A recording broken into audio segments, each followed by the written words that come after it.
আসসালামু আলাইকুম সম্মানিত অভিভাবক মহোদয়, সকল শ্রেণীর ভিউয়ার্স এবং আমার সুপ্রিয় এবং প্রাণপ্রিয় শিক্ষার্থীরা, আজ আমি তোমাদের সামনে একটি চমৎকার ভিডিও নিয়ে এসেছি। পূর্বের ভিডিওটা টেন্স নিয়ে ছিল, আজ আমি সেই ধারাবাহিকতায় কন্টিনিউয়াস টেন্সগুলো নিয়ে আলোচনা করব। কন্টিনিউয়াস মানে হলো চলমান। কন্টিনিউয়াস একটা ইংরেজি ভাষার শব্দ, শুধু টেন্সের ক্ষেত্রে নয়। এটা আমরা তিনটা চলমান টেন্স চিনবো আজকে: present continuous, past continuous and future continuous. Present continuous চেনার উপায়, প্রেজেন্ট কন্টিনিউয়াস বা পাস্ট কন্টিনিউয়াস বা ফিউচার কন্টিনিউয়াস, এই সবগুলোকে একটা সাধারণ ওয়েতে সাধারণভাবে চেনা যায়। চেনার উপায় এটা হলো, আমি এই জায়গায় লিখে রাখছি, দেখো। এই টেন্সগুলোর একেবারে কমন বৈশিষ্ট্য হলো এই টেন্সগুলোতে সাহায্যকারী ভার্ব থাকবে এবং ভার্বের প্রেজেন্ট ফর্মের সাথে আইএনজি যুক্ত থাকবে। সকল কন্টিনিউয়াস টেন্সে সাহায্যকারী ভার্ব থাকবে এবং ভার্বের প্রেজেন্ট ফর্মের সাথে আইএনজি থাকবে। এখন প্রেজেন্ট কন্টিনিউয়াসে সাহায্যকারী ভার্ব পরিবর্তন যা হবে, পাস্ট কন্টিনিউয়াসে তা পরিবর্তন হবে। শুধু টেন্সগুলোতে সাহায্যকারী ভার্বগুলো পরিবর্তন হবে, আর মূল ভার্বের প্রেজেন্ট ফর্মের সাথে আইএনজি এটা সকল কন্টিনিউয়াস টেন্সে ঠিক থাকবে। সো আমরা প্রথমে শুরু করি present continuous tense. Present continuous tense, আমরা যদি প্রেজেন্ট কন্টিনিউয়াস টেন্স দেখি, এটাকে কাজের শেষে ত ল ত স ত সেন থাকবে। বাংলায় প্রেজেন্ট কন্টিনিউয়াস টেন্স চেনার উপায় হলো এটা। ইংরেজিতে চেনার উপায়গুলো আমি লিখতেছিলাম। চেনার উপায় এম ইজ আর এবং ভার্বের প্রেজেন্ট ফর্মের সাথে আইএনজি থাকবে। সুপ্রিয় শিক্ষার্থীরা, যদি এই অংশটুকু তুমি আইডিয়ায় নিতে পারো, তোমার ধারণায় নিতে পারো, রাখতে পারো, তাহলে প্রেজেন্ট কন্টিনিউয়াস টেন্স চিনতে কোনো সমস্যা হবে না। বাংলায় কাজগুলো শেষে ত স অথবা ত সেন এটা রাখবে। ইংরেজি বাক্যের মধ্যে এম ইজ আর তিনটার একটা থাকবে এবং ভার্বের প্রেজেন্ট ফর্মের সাথে আইএনজি থাকবে। যেমন আমি লিখি, আমরা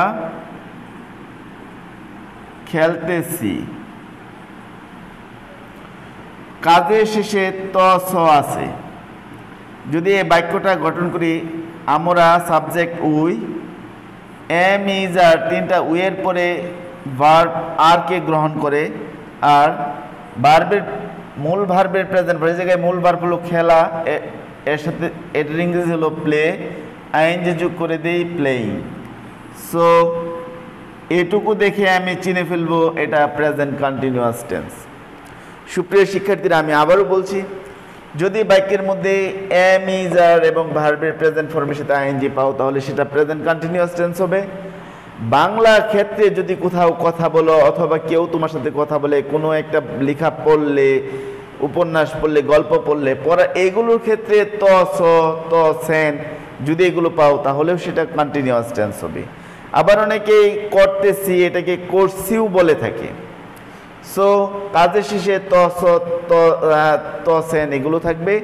ইংরেজিটা চেনার সবচেয়ে গুরুত্বপূর্ণ হলো ইংরেজিতে বাক্য চেনা এবং ইংরেজিতে বাক্যগুলো লেখা। সো এটার জন্য তুমি এইটুকুই ফলো করলেই হবে।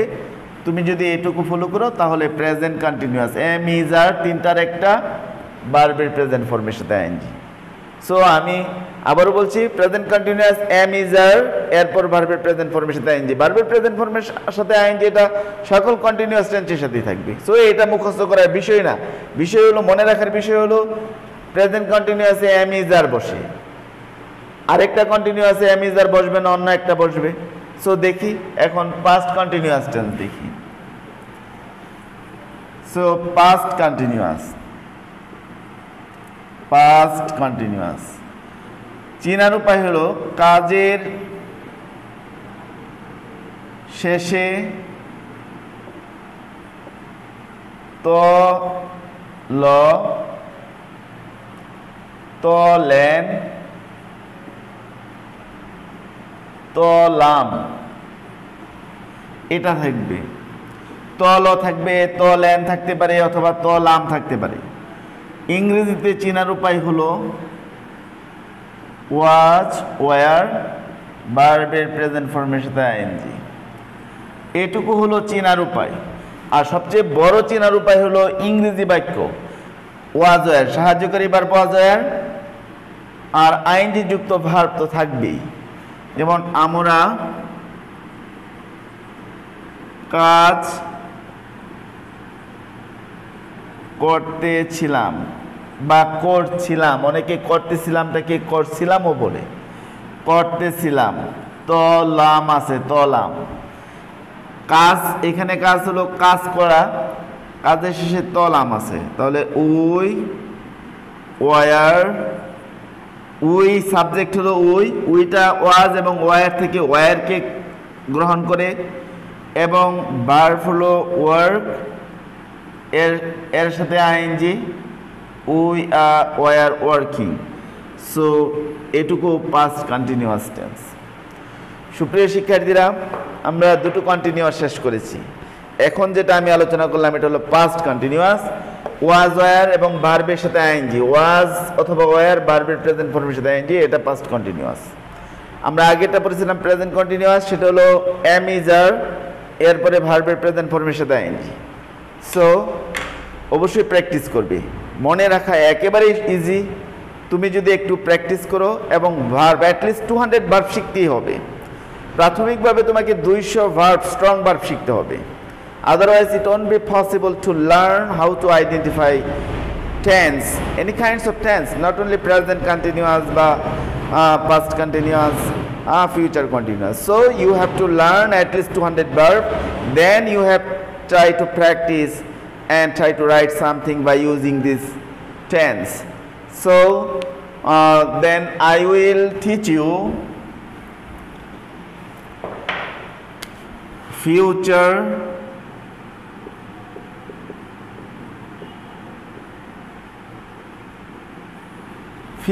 continuous tense. Future continuous tense চিনার উপায় হলো কাজের শেষে তব, তবেন থাকবে। ইংরেজিতে চিনার উপায় হলো শ্যাল বি, উইল বি, ভার্বের প্রেজেন্ট ফর্মের সাথে ING. It is very easy to learn. প্রিয় শিক্ষার্থীরা, আমার ভিডিও যারা দেখছো তারা ফুল ভিডিওটা দেখবে, দেখার পর যদি তোমার মনোপুত হয় তাহলে শিখবে, না হয়তো আর 10টা ভিডিওর মতো ফেলে দিবে, রেখে দিবে। সো যদি আমরা খেলতে থাকবো, সো আমরা হলো উই, খেলতে থাকবো, কাজের শেষে ত এবং ব আছে, তো এটা ফিউচার কন্টিনিউয়াস। বাক্য তৈরি করার ক্ষেত্রে ত এবং ব থাকলে সেটা ফিউচার কন্টিনিউয়াস। খেলতে থাকবো, খেলতে একটা অংশের সাথে ত এবং দ্বিতীয় অংশের সাথে ব। আমরা যাইতে থাকবো, আমরা কাজ করতে থাকবো, সাঁতার কাটতে থাকবো, ত ব দুইটা অংশের মধ্যে, কাজের দুইটা অংশের মধ্যে ত ব থাকবে। সো উই শ্যাল বি, খেলা ইংরেজি হলো প্লে, কন্টিনিউয়াসের জন্য ING, we shall be playing. এটাই বাংলা হয়ে যাবে খেলতে থাকবো, আমরা খেলতে থাকবো। সুপ্রিয় শিক্ষার্থীরা, শুধু সাহায্যকারী ভার্বের অংশ দেখে আইডেন্টিফাই করা যাবে না। যেমন প্রেজেন্ট কন্টিনিউয়াসে ছিল